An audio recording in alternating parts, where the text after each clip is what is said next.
wabarakatuh. Selamat malam, salam sejahtera. Pak Menteri yang saya hormati dan Bapak narasumber, ibu-ibu sekalian yang ada di sini. Tiba-tiba pertanyaan ini ke saya. Jadi begini Bung Karni, kita adalah negara hukum, negara demokrasi, sekaligus negara hukum. Kemudian ada semacam hal-hal yang perlu dipertanyakan tapi nanti saja, di mana anggota kami,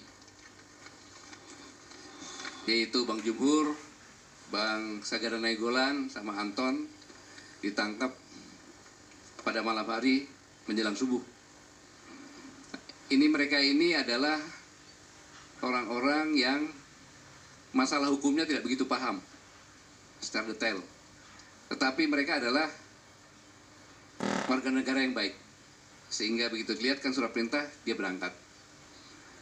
Karena memang saya pernah nyampaikan bahwa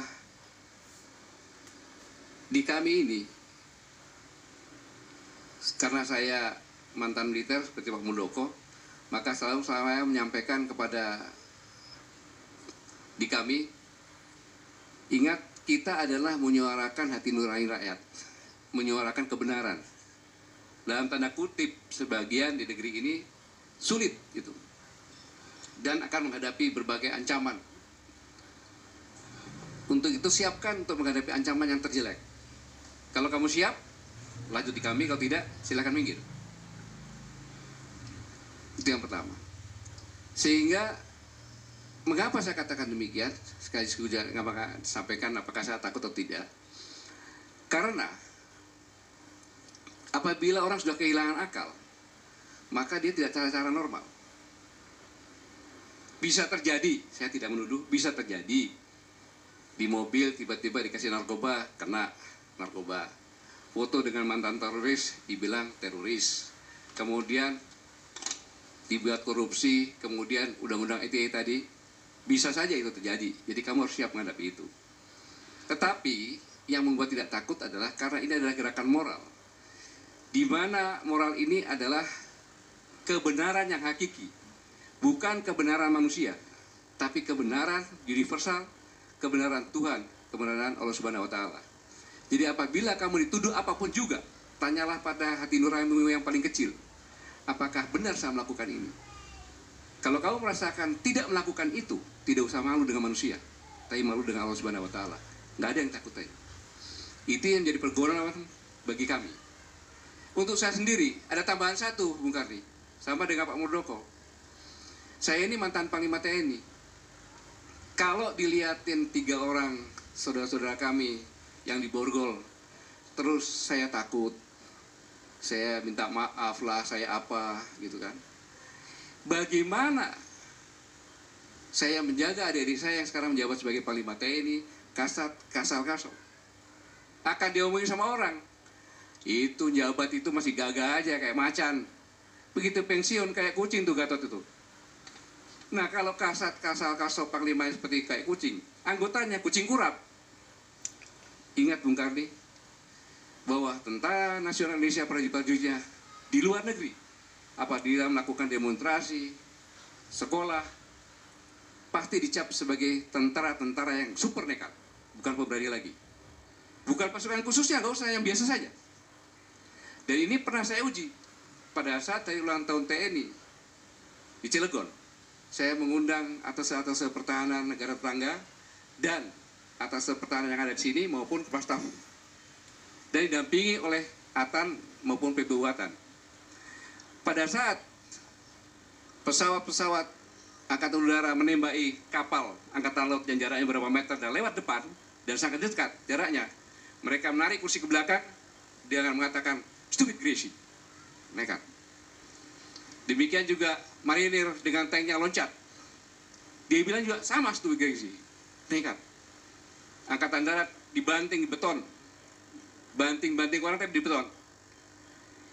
Ini menunjukkan bahwa mereka takut bukan peralatannya, tapi karena kita nekat. Nah terus mantan Panglima TNI saya seperti Pak Muldoko, dikatakan cimoy. Itu yang harus saya pertahankan. Jadi saya bukan sombong, tapi karena memang saya sebagai mantan Panglima TNI, saya tidak boleh takut.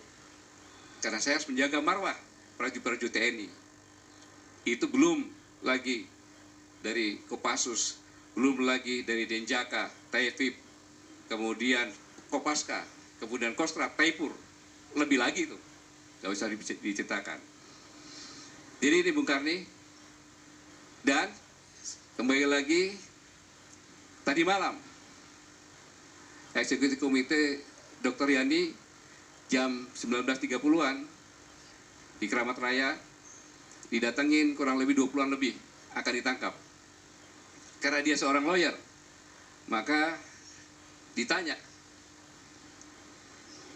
Datang, saya membawa surat perintah untuk membawa dan menahan Anda. Ditanya, salah saya apa? Nggak bisa jawab. Pasal apa yang saya langgar? Nggak bisa jawab. Panggil pimpinannya, akhirnya pimpinannya datang, komunikasi dengan pemeriksa di Bareskrim, dikatakan bahwa kesalahannya adalah videonya tentang pernyataan kami yang diambil oleh Anton Permana itu disangkakan sama Bung Yani. Karena dia seorang lawyer, dia bilang kalau ini adalah pengembangan kasus, maka seharusnya saya sebagai saksi, saya tidak mau berangkat. Ya, alhamdulillah petugas kepolisian profesional. Setelah diskusi ini kembali. Tetapi Bang Jumhur, Bang Nainggolan, sama Anton Permana, ya tadi saya katakan, dia tidak mendalami hukum seperti ini, hanya dibawa. Saya hanya mengingatkan berdasarkan pasal 1 Undang-Undang Dasar 1945, bahwa negara Indonesia adalah negara demokrasi dan negara hukum. Dan hukum dibuat dengan cara demokrasi. Dan untuk sebagai pengatur juga pembatas kewenangan penyelenggara negara, di mana penyelenggara harus mematuhi hukum ini. Ini Bung Karni, sekitar yang ditanyakan tadi. Baik, terus nama-nama yang jenderal sebut tadi, Saganda, Jubur, dan lain-lainnya ada 8 nama kalau nggak salah. Eksponen kami baik di pusat maupun di daerah yang jadi tersangka. Apa sebenarnya kesalahan mereka? Kesalahan mereka sampai sekarang saya masih belum tahu jelas. Tapi logika berpikirnya begini. Kalau itu hanya pembicaraan di WA grup, suatu saat anak saya ada acara ulang tahun, kemudian saya pas ada tamu, tapi untuk supaya tenang bilang, bapakmu sudah berjalan nih, udah. Itu adalah penipuan, bisa kena pasal juga kayak gitu. Ini yang perlu dipertimbangkan dengan baik, apalagi yang dibicarakan adalah bicara masalah politik. Tapi jenderal sendiri saya lihat hari ini wajahnya beda dari biasa, capek sekali saya lihat. Makanya saya bilang tadi, saya udah mulai ngantuk nih, biasanya saya datang terus bicara kembali lagi. Dari tadi yang didiskusikan, ada tanggapan nggak jenderal? Begini Bung Karni, kalau kita bicara masalah evaluasi setahun pemerintahan Jokowi, tentunya kami harus menyampaikan dengan jernih bahwa kelebihan pemerintah sekarang ini adalah sangat optimis. Meskipun hal itu perlu perhitungan yang lebih matang sehingga tidak terkesan melampaui kemampuan. Karena seperti yang dikatakan Pak Muldoko yang lainnya lagi bahwa tiba-tiba mengalami kondisi yang luar biasa dengan COVID-19, kemudian berlanjut kepada krisis ekonomi. Adapun persoalan tersebut yang benar-benar sangat kompleks, sebab itulah kami melakukan analisa data komprehensif guna melakukan konstruksi untuk menyelamatkan Indonesia. Ya, saya diminta evaluasi, saya akan evaluasi berdasarkan data yang sebenarnya. Data tentang pertumbuhan ekonomi menyambung dengan Bang Rijal Ramli tadi sampaikan, dari 2014 flat, tapi begitu 2019-2020 dia akan turun. Dan kondisi ini mengalami penurunan, apalagi nanti saya perkirakan tahun 2021 akan lebih turun lagi. Dan ini benar-benar harus mempunyai kiat untuk menanganinya dengan sungguh-sungguh dan sangat mencemaskan. Selanjutnya, tentang kemiskinan. Sejak tahun 96 mengalami penurunan, namun 2 tahun terakhir sebelum COVID terjadi bahkan sudah meningkat dan diperkirakan semakin tajam tingkat kemiskinan. Jumlah orang miskin dan rentang kemiskinan pada tahun 2019 sebelum wabah sudah 91,90 juta orang. Dan diperkirakan akan terus naik, apalagi dengan perkembangan wabah ini. Selanjutnya masalah fiskal, saya singkat saja. Analisa kami terhadap APBN terutama terkait defisit anggaran sejak tahun 2015 sebenarnya telah terjadi defisit yang sangat besar. Saya mengetahui sendiri dan saya sempat diskusi dengan Bapak Presiden waktu itu, tahun 2015. Karena perolehan yang harusnya 1.292 itu diperkirakan cuma 1.008 triliun. Kemudian utang, sejak tahun 2015 telah terjadi peningkatan hutang hingga 2 kali lipat dari akumulasi seluruh presiden yang ada sampai dengan SBY. Pada saat Bung Karno sampai dengan SBY ada 2.400 triliun, sedangkan sekarang telah mencapai hampir 6.000 triliun. Utang terhadap PDB pada tahun 2021 akan meningkat tajam, mencapai kurang lebih 42,1%. Adapun rasio hutang terhadap pendapatan negara lebih memprihatinkan. Tahun 2021 diperkirakan rasionya mencapai 418%. Artinya, hutang sudah 4 kali lebih dari pendapatan negara. Ini yang benar-benar memerlukan perhatian yang sangat serius. Di balik utang yang semakin tinggi, ternyata cadangan devisa tidak meningkat. Sehingga kurs rupiah selalu akan tertekan kalau kita lihat naik turun terus. Kemudian ekspor, otomatis ekspor yang pernah mengalami peningkatan yang signifikan namun belakangan jelas menurun karena kondisi ekonomi kita.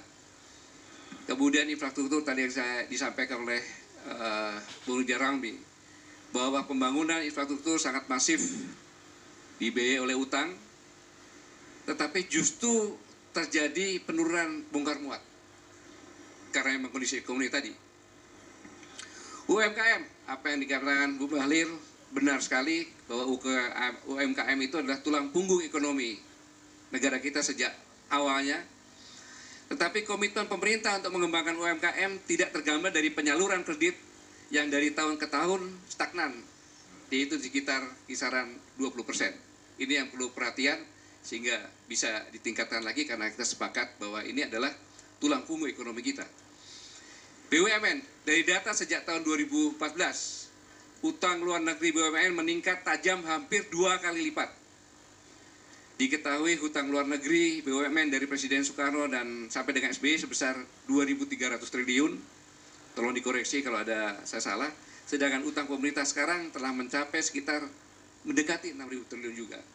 Dan ini adalah utang jangka pendek, kemudian bunga komersial, kemudian apabila tidak bisa dibayar, ditanggung oleh negara juga. Ini perlu kiat-kiat tertentu untuk bisa menyelesaikan ini. Kemudian penanganan COVID.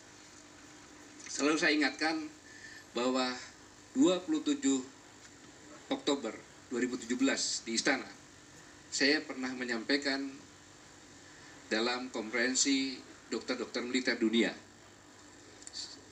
Saya sampaikan bahwa waspada terhadap perang biologi yang dapat berdampak pada melumpuhkan negara dan epidemik. 2017 terjadilah 2019 akhir sampai 2020. Dan penanganan ini adalah pada bulan-bulan pertama adalah golden time. Ini tidak dilakukan, bahkan pada bulan kedua kita masih belum tanggap mendatangkan turis. Sehingga dengan demikian kita rasakan sekarang ini sudah pada bulan Oktober, nanti Pak Dodi mungkin bisa mengoreksi saya, sudah tembus ke 350.000 penduduk sehingga merupakan peringkat terbanyak di Asia Tenggara. Sedangkan tes COVID-19 di Indonesia sangat rendah, hanya sekitar 0,88% dari total penduduk. Artinya sekitar 8,8 orang per 1.000 orang penduduk. Ini sebagai angka terendah di dunia. Kemudian juga jadi pertanyaan komitmen pemerintah terhadap penanganan wabah. Sesuai dengan data menunjukkan dari anggaran penanganan COVID-19 tahun 2020, dana untuk COVID-19 hanya 12%. Sementara untuk stimulus dunia usaha mencapai 24%. Dan ini juga bisa dilihat dengan keputusan Presiden yang berfokus pada penyelesaian kesehatan daripada ekonomi. Dan Gubernur Jakarta menerapkan PSBB dikomplain oleh menterinya. Jadi kesatuan komando ini tidak terlihat jelas karena antara gubernur dengan menterinya saling bertentangan, padahal gubernur mengikuti apa yang petunjuk Presiden, bahwa fokus kepada penanganan COVID. Kesatuan komando ini yang diperlukan. Bagaimanapun juga Pak Doni nggak bisa apa-apa kalau tidak ada kesatuan komando seperti ini. Kemudian hukum dan HAM. Tadi sudah saya sampaikan bahwa suka tidak suka kami harus menyampaikan bahwa penegakan hukum berlangsung carut-marut, pembentukan hukum yang bermasalah sejak revisi Undang-Undang KPK, Undang-Undang Minerba, sampai dengan Perpu Corona, sampai dengan revisi Undang-Undang MK, dan Undang-Undang Omnibus Law yang sekarang ini. Sebenarnya, kalau memang benar-benar sejak awal sosialisasi penjelasan dengan jelas, karena memang undang-undang ini harus dilakukan secara demokrasi, mungkin masyarakat bisa paham sejak awal dan mempertanyakan juga malam-malam dan lain sebagainya. Tapi itu tidak saya bahas. Tapi sedikit saran dari saya bahwa jangan sampai kita terlena dengan undang-undang ini untuk meningkatkan investasi. Tapi coba dilihat Bang Bahlil bahwa kos logistik industri di Indonesia itu sangat tinggi, berkisar antara 23 sampai dengan 25%. Sedangkan negara-negara maju sekitar 13%. Sehingga kalau kita membuat suatu barang industri di luar negeri yang 13% hanya 113.000, di kita biayanya bisa sampai 123 atau 25.000. Selisih ini sangat terasa sekali. Ini persaingan ini jangan sampai kita terlena semuanya itu. Ini akibatnya banyak mel, banyak bayar yang tadi dikatakan dan lain sebagainya. Ini yang harus benar-benar kepastian hukum dan lain sebagainya. Ini yang perlu saya sampaikan. Kemudian ada hal yang penting lagi, masih banyak lagi, tapi karena dibatasi waktu. Konklusinya adalah yang saya sampaikan tadi ini adalah semua adalah ada dalam maklumat kami 2 bulan yang lalu. Dan inilah hasilnya sekarang ini yang sudah kami ingatkan dengan cara-cara yang transparan. Akhirnya sekarang kalau kita lihat survei dari Kompas hari ini, 20 Oktober, di mana tingkat kepuasan masyarakat terhadap pemerintah dalam berbagai aspek sudah di bawah 52%. Di bidang ekonomi menyatakan bahwa 6,2% sampling ya sangat tidak puas, dan 49,7% menyatakan tidak puas atau akumulasinya mencapai 55,9%. Di bidang politik dan keamanan yang tidak puas sebesar 52,3%, di mana menyatakan sangat tidak puas 6% dan tidak puas 46,3%. Demikian juga penegakan hukum sebesar 64,6%, di mana 10,2% menyatakan sangat tidak puas dan 54,4% menyatakan tidak puas. Hanya dalam kesejahteraan sosial saja sebanyak 45,5%. Dan ini juga bahkan potret buram penegakan hukum telah diulas dengan terang benderang di majalah Tempo dengan judul Siasat Pinocchio Senayan, serta dalam editorial berjudul Jalan Buntu Omnibus Law disampaikan terpojok di ujung lorong, tak sepatutnya publik berpangku tangan. Pembangkangan harus dilakukan sebaik-baiknya, sehormat-hormatnya. Itu memang bukan langkah yang sempurna, tapi seperti pernah dinyatakan seorang bijak, Jika orang jahat membuat undang-undang yang jelek, tugas orang baik adalah mengabaikan. Inilah yang saya sampaikan, mungkin tidak enak di telinga, tapi ini semuanya dikandung maksud. Kami ingin bangsa ini cepat kembali pulih dan cepat maju. Karena yang kami rasakan, kami sampaikan adalah suara hati nurani rakyat. Dan ini sekarang masih ada demo juga. Itulah mereka suara hati nurani rakyat, bukan kami yang menunggu demo. Itu aja Bung Baik. Karni, terima kasih.